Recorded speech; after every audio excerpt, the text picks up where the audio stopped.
Welcome to My First Stage, the podcast where experienced public speakers share how they started getting booked on stages and how they've used them to grow their business. I am here with Colette Fehr. She is a licensed psychotherapist, nationally recognized relationship expert, author, podcast host, and as of last year, TEDx speaker, which we are super excited to talk about. And I am honored to have her on the show. So, Colette, thanks for being here. Thanks for having me. I'm excited. And you are now very recently an author. Your book came out just a month ago. Yes, my book, The There it Cost of is. Quiet. It will Oh, it's so transform your pretty. relationship with your partner and yourself. And actually, it all applies to every relationship. It's a communication book. So I encourage everyone to take a look, and it's connected to what I talked about in my TEDx talk. Same topic.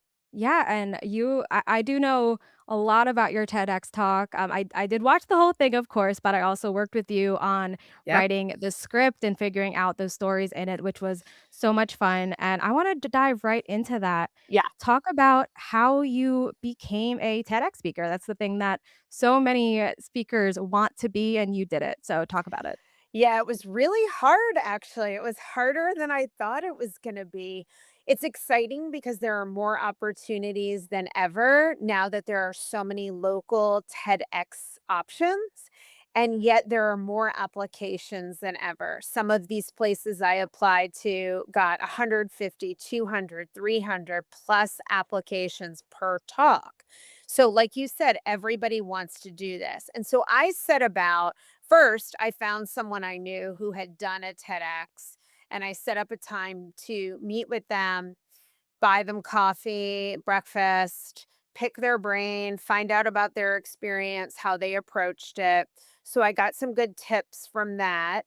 And then I basically went on the TED site, the main site, and identified all of the opportunities that were coming up that I had any potential connection to. You don't have to be connected to where the TEDx place is, but it can help. So, because I'm in Florida, I'm in the Winter Park, Orlando area. I looked for things throughout the state of Florida. I went to Tulane University in New Orleans, and Tulane had an upcoming TEDx talk. I grew up in New York. So I pitched talks in New York. I even pitched a TEDx at University of Kentucky because my husband went to college there. And what I really want people to know, I'm a big fan as a therapist of talking about failure and rejection because it's such a part of the experience. And particularly if you're like me, somebody who's very sensitively wired, even though as a mature adult, I understand that failure and rejection are a necessary part of growth, it hurts. Unfortunately. Unfortunately, it's really hard.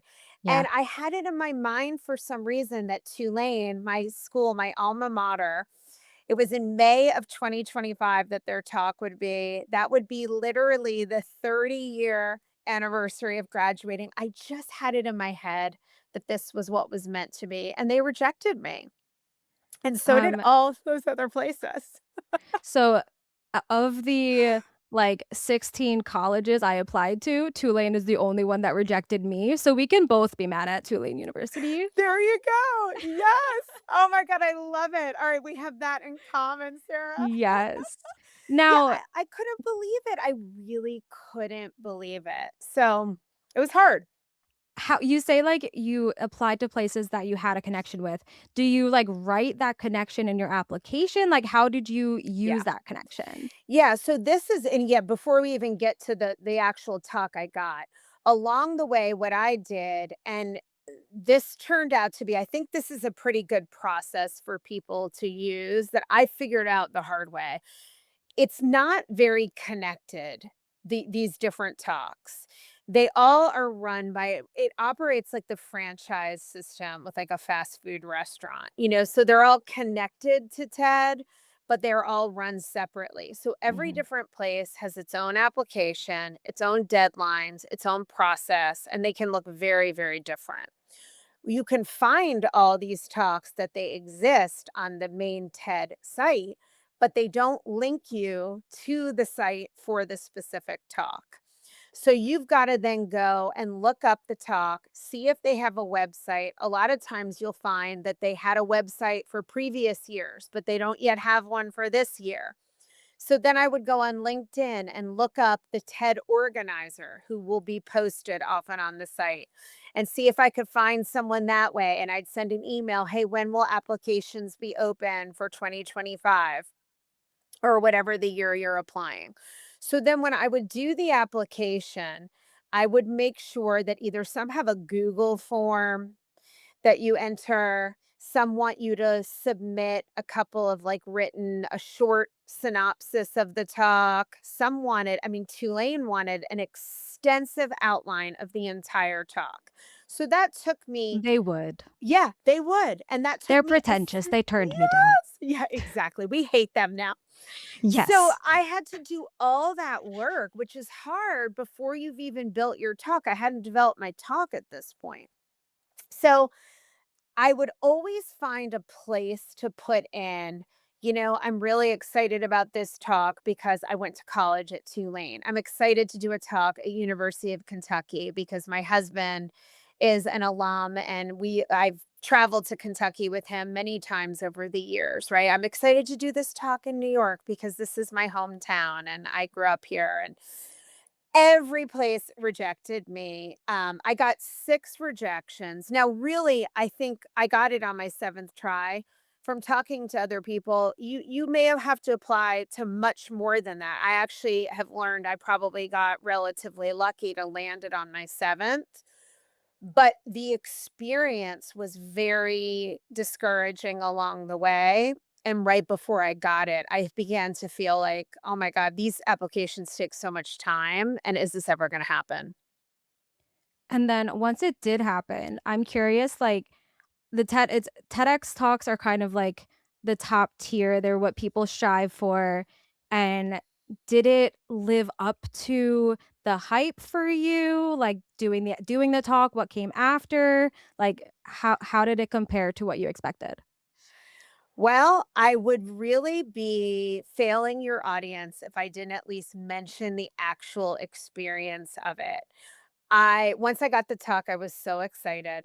I just wanna say too, I had set a goal in 2024 that I would have in June of 2024, that by the end of 2024, I would have landed a TEDx talk. And on December 19th, I did not have a TEDx talk. And I thought, "Oh my god, this really sucks. I didn't make it." But I was like, I'm not one to beat up on myself. I psychologically, I don't believe in that. It's not fruitful and it's not good for you. So I was like, "It's okay." I pitched my little heart out and there's still one application. And that day I got it. So just a handful of days before my goal, and it was in April of 2025. It's called Secrets of a Couples Therapist, and I did it in Sarasota, which is here in Florida. And my talk fit perfectly with the theme. I was so excited. I worked so hard on it. I worked with you. We did a couple of like writing and scripting sessions. Then I ended up changing it and using a different story because I got feedback from a couple people that they didn't like the story I had used. So that sucked. They thought it was too critical of my ex-husband and, like, took away from I know, but now I have that for a future speech. I have it for a f I'm not saying that your talk wasn't phenomenal as is, but that man deserved to be criticized. I'm just gonna say that. I know, but my daughters were there in the audience, and, because it's like I told my personal story, it is very sensitive, and it's about divorce. So, Yeah. it was complicated with my ex's family, who I'm close to, my daughters. Anyway, all worked out, but I did all that work with you. I also I had taken acting classes, and I did a round of sessions with my acting teacher just on presentation, and this isn't the first time I've done public speaking, but I still put a lot into, this is my moment. I want it to be the best it can be. And I think we do all need help and feedback. So I felt really good going into it. I was nervous the day of, but when we had our practice, I felt like I knew my talk way better than anybody else there. I felt confident. And then the night of, I was the first to go out.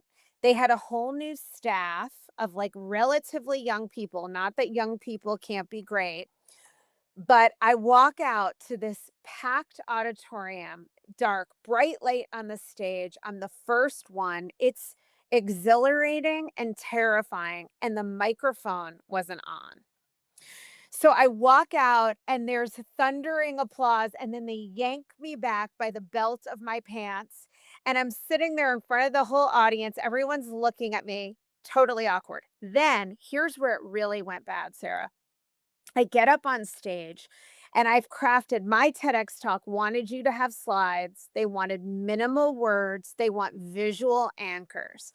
I spent, I don't know, a week buying photos, cultivating photos, thinking about what would come up when you have no teleprompter. You have to memorize your talk. It's a TEDx rule.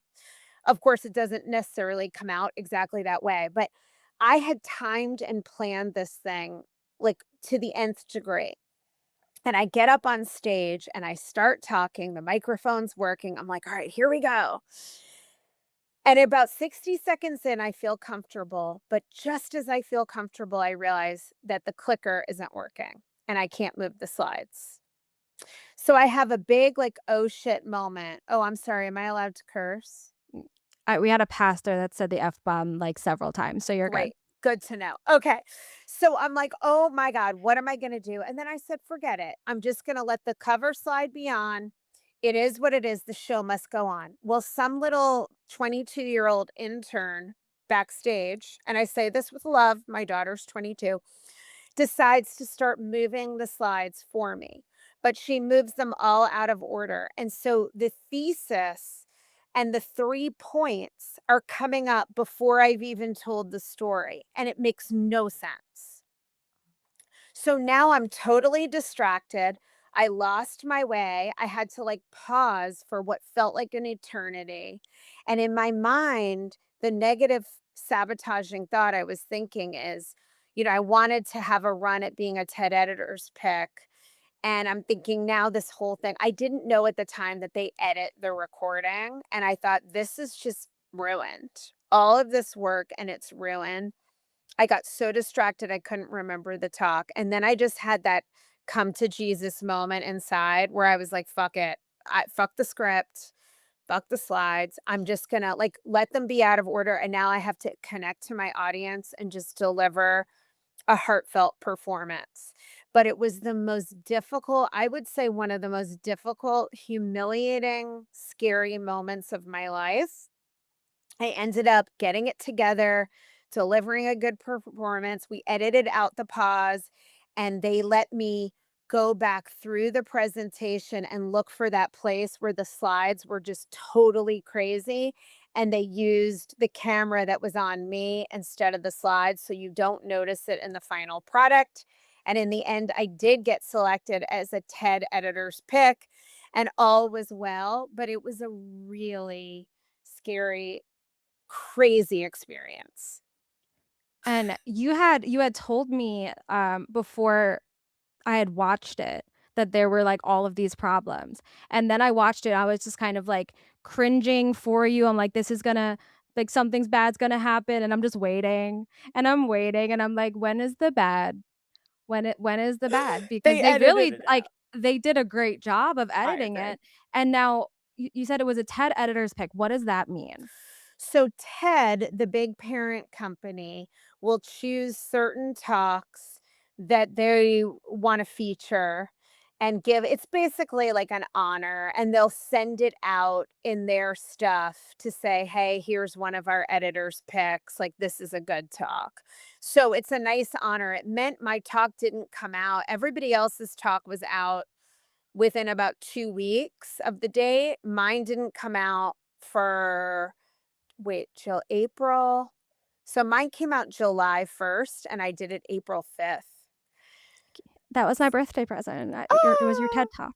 I love it. I love it. What a great day. I'm looking up right now 'cause I wanna see, like, how many on YouTube, how many views your video got. 26,000. Yeah, so that's like a nice start, right? I mean, it didn't go Yeah, viral. I think that's always the hope, but it's so hard. It's just like social media. Like yeah. you just don't know what's going to happen. Now, I will say, I don't think anything tangible in my life has necessarily come from this. However, I think it's part of your whole platform and it's helping me. I have a real focus now that my book's out, a real focus on booking a lot of speaking engagements this year and I'm raising my fee now that my book's out and I have a TEDx talk. So I do think it positions you. I think it's well respected and I also think it's a personal growth challenge that anyone who's any kind of speaker should go for. And 26,000 views is not a small number. Yeah, Let's no, just it's let's great. just say that. It's great because the only 1% now that there's so many TEDx talks, I think only 1% get more than like 1,000 views. Mhm. And yours got 26,000 Yes. views. Yes. And hopefully more to come. Yes, it is going to be linked in the show notes, so anybody who wants to watch it, please go watch it. It is so, so good, so raw and personal, and I might be a little bit biased because I helped with it, but it is really, a fantastic, talk, Thank and you. And you did help me so much in such a great way. Like I got so much out of we did what 3 or 4 working sessions where we were just in there playing with lines, changing things. One of my favorite lines, I can't remember it by heart, but was something that you came up with, the crystal ball. I knew you were gonna say that. I was thinking that too. It's, you can't expect someone to be a mind reader. You have to be the crystal ball that, like, tells them what you need or Exactly. something. Yes, I Yes. remember that line. That was a good Yes. line. I think it's a That's a good great line. line. So it was, and I really suggest that to everyone, working with somebody, working with you, like let somebody get in there. I feel like I'm someone who's capable of writing a good speech. I think I'm a good writer. I think I'm a good speaker. And I think we all need that outside feedback and somebody else's perspective, especially when you're so close to your story. And as a couples therapist, I'm so close to my work. It's really, really helpful to have somebody help you write and then have a couple of trusted, I wouldn't share it with too many people because you don't want too many chefs in the kitchen, but having some people that you really trust give you some feedback on what you have is really valuable as well. And I really loved working with you because you had come up to me after Podfest, and I actually talked about this, I think it was the episode I did with Justin, that you came up to me after I spoke at Podfest, and you're like, "I want you to work with me on my TED Talk," and I was like, Yep. "I've never done a TED Talk, though, and I've never written a TED Talk, but okay, yeah, if you want." I had never it's something I had never done before, but it's based in storytelling, it's writing, it's things that I do. It just wasn't a format that I was used to, so I got to have that really cool experience of working with you on it and kind of helping shape what that talk was going to look like, and then to be able to watch it and see like, "Oh, I wrote those words." And I it was really interesting too for me because it's like, I wrote those words, but the story was so you. Like, I don't want that to be misconstrued either. It's like when Well, you right. get And you someone to didn't write help the whole you. talk. Oh, Yeah. no, Yeah. no. Right. Right. Right. right. But it's like if you get someone to help you write your story, it doesn't somehow become theirs. It doesn't somehow Absolutely. like, "Oh, well, we should talk about when I did this." Like, no, we're talking it's all you, it's your story, and it's just having Yes. someone to kind of help pull the details that you may have overlooked or put them in an order that feels more Yeah. impactful and relatable than maybe you had seen before. So, it was Yes. really a great experience for me as well. So, thank you for letting me be part of it. Yeah, no, it was great for me too.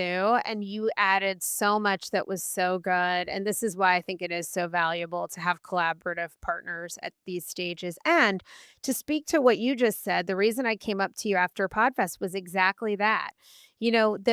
I didn't necessarily need someone who'd written a million TEDx talks. I loved how you spoke. I loved that it was authentic, it was vulnerable, the storytelling was great, and that's why I approached you. There's a million people out there that will say, "Oh, I'll write a TEDx," and there are people who will just write the whole talk for you. You can pay someone 20, 30 grand. You can pay someone 20, 30 grand and they'll get you a TEDx talk. Number 1, I don't have the money to do that. Number 2, I didn't think that was necessary. I wanted help with somebody who I thought was a great storyteller and was aligned with me on what makes for a good talk. And after I heard you speak, I was like, ah, this girl has it. And you do. Well, I appreciate that, and it's funny because I always say that, like, I will never do a TED Talk. It is not on my list. I don't wanna do one. I don't have it in me to memorize a talk. I get on stage, I have no idea what's coming out of my mouth, and so it was interesting also for me to have you see that in me as a speaker when I'm like, we are not doing the same things, Yeah. so Yeah. it Yeah. w it was a really cool experience. Coming out Yay. of it, you said that there was not necessarily anything tangible yet that came from it, but what would you say did come from it, or how have you been using it to do, anything else in your speaking, or writing or anything? Yeah, I definitely think it's something that has a lot of cachet. People are impressed by, even people who do a lot of speaking, to your point, are it's not how we typically speak that we would memorize the talk. It's not really the best strategy. So it's really challenging, especially I'm 52. I delivered this talk at 51 in the throes of menopause to memorize a speech. I was like, can my brain still do this? But fortunately, it can and it did. I think that it definitely is helping me land other paid gigs. And again, it's another huge credibility piece that you are out there at that level. I think it speaks to credibility across the board, even beyond just as a speaker.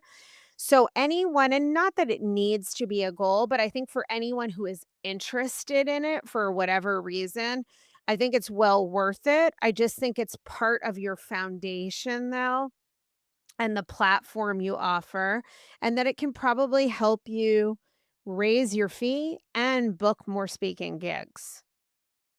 I love that. If you would give anybody that wants to be a TEDx speaker, just be a speaker in general, one piece of advice, what would it be? So, my advice for speakers, and we didn't talk about this, but is start speaking anywhere and everywhere. I don't care if you have to stand on the corner and talk to traffic while they're going by. I decided to sign up for Toastmasters. And I went for about a year every week and suffered through the fear of getting up in front of an audience. I love speaking, but I also have a lot of public speaking fear. More than 70% of people do. We know that the only way to make that better is to get up again and again. It's called exposure therapy. So the more you do it, the easier it becomes. And that is my first and biggest tip. Don't wait until you have some big paid thing or ideally even your TEDx. Get that muscle going and teach your body that you are not, in fact, going to die every time you stand up in front of a crowd because that's how it can feel. I still get a little nervous before a talk. Nobody ever believes me. But as soon as I'm about a minute in, I feel better. Yet that whole day, I'm going to be jittery. So get yourself some experience. The next thing I mentioned earlier, find someone you know who's done some public speaking, a TEDx talk, is a professional speaker. And if you don't have someone you know, look on LinkedIn, send people a cold note, ask them if they would be willing to do a 15-minute Zoom, or if they're in your local area, can I take you to coffee? A lot of people, especially if you don't make the ask so big, are willing to help. If someone reached out to me, I would say, yes, you're going to have to wait till April, but then I'm happy because I'm still in book launch, but then I'm happy to give you 15 minutes and share what I know if it would be helpful. So I think mentorship is really, really important. And the third thing we also talked about is getting people to help you. Whatever level financially you can afford to do. There's tons of help out there if you have all the money in the world. I don't, but I tried to be strategic with my resources and get help from someone like you. I gave my talks to family members, to my husband. I asked for critical feedback. We all need that. Don't work in a vacuum. Collaborate with other people who can give you really, really good feedback to help you improve. I love that, and Thank you so much for being here. And how can people get in touch with you or learn more about you? Yes. Okay. So I want to show my book again because I would love it if you guys would check it out. It's called The Cost of Quiet: How to Have the Hard Conversations That Create Secure, Lasting Love. It's available now wherever books are sold. This will help you transform the way you communicate and connect to other people, not just in romantic relationships, and also teach you a lot about how to be securely connected to yourself. And you can find me at ColetteJaneFair.com. I'm also on Instagram at Colette Jane Fair, and on Substack. I have a great Substack called Secrets from a Therapist that I share free resources, lots of stuff about growth, speaking, writing, relationships that I send out every week. I just hit 5,000 subscribers on Substack. So I'm very active there. Thank you. And those are the main places that I hang out. And of course, the book, and hopefully lots more speaking engagements to come. Love it. And I will get all of that linked in the show notes. Thank you so much for being here. And everybody else, thank y'all for listening. And come back next week for another My First Stage story. Thank you so much for having me, Sarah.